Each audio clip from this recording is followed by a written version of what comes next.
e sinceramente não estou olhando nada no momento não. Estou esperando aqui para ver o que vai acontecer. Também não estou com pressa, então vamos deixar a coisa rolar. Então eu vou aproveitar aqui esse espaço para falar de uma coisa importante que eu acho que pode ajudar mais pessoas, que essa semana na terça-feira eu fiz um post no Insights, que é como identificar fraude nas empresas, né? Que acho que é uma pergunta que está todo mundo se fazendo nesse momento, né? É um post que eu fiz que teve bastante engajamento, muita resposta aqui, e eu acho que ajudou muita gente, né?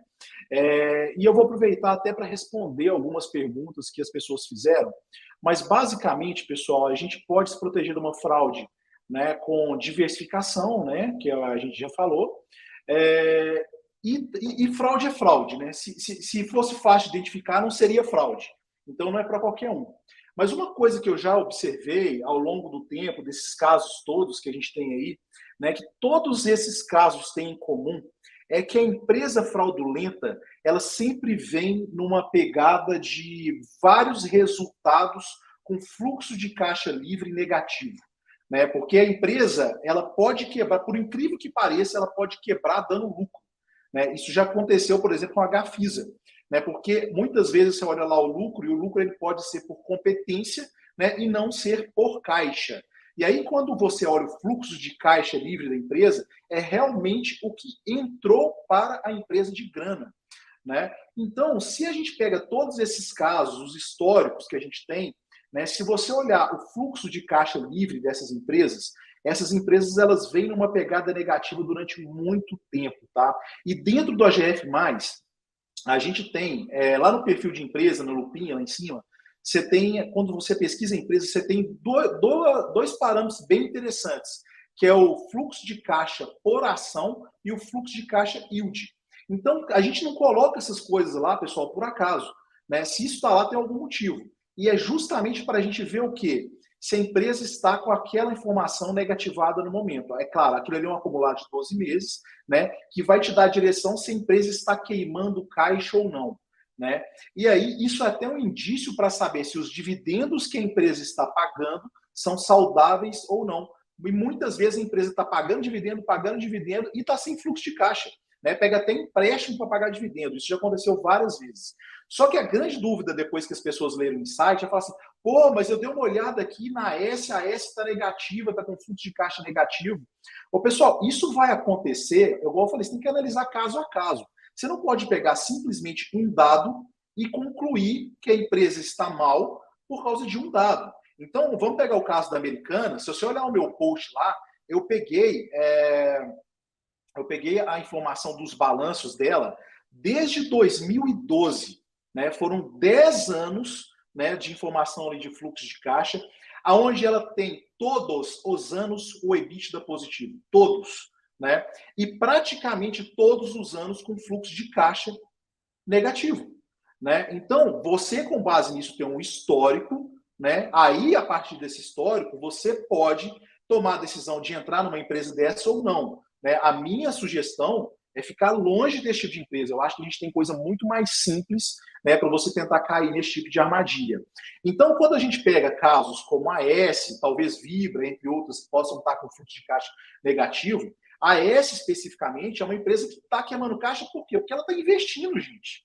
Né? Ela está pegando a grana dela e está investindo nos projetos. Então, o que não pode acontecer é que esse fluxo de caixa aconteça num período tão grande igual Americanas durante 10 anos e que não tenha uma contrapartida, uma justificativa para que esse fluxo de caixa seja negativo.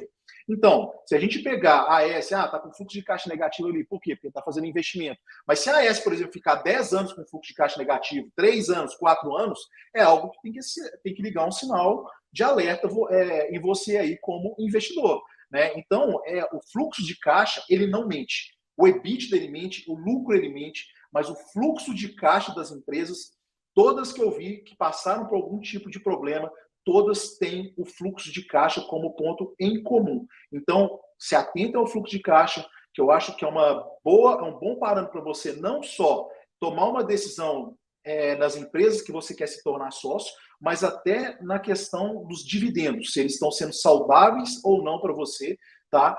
Em relação ao pagamento das empresas. É isso aí, Filipão, vai lá. Pô, vocês estão inspirados hoje, hein? Gostei de ver. Eu assino embaixo, assim, tudo que vocês falaram.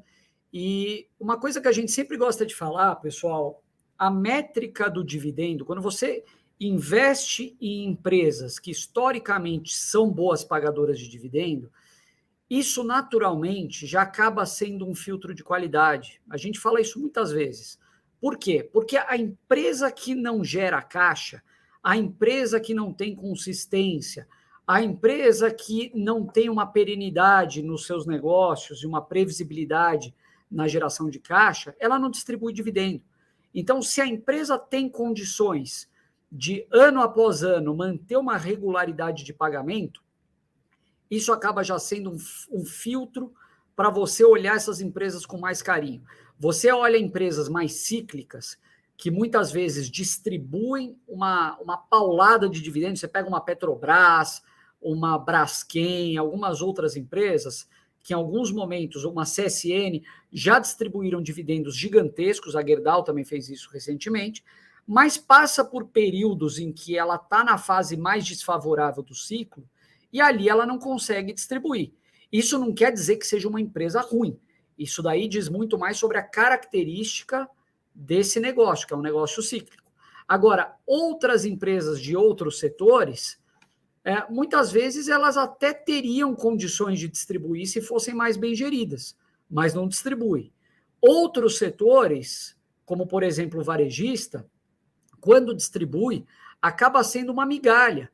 E isso mostra um pouco do quanto que essa empresa tem em termos de margem, o quanto que ela tem em relação ao mercado que ela atua em market share e coisas desse tipo. Então, acho que isso é um disclaimer importante aqui para fazer para vocês.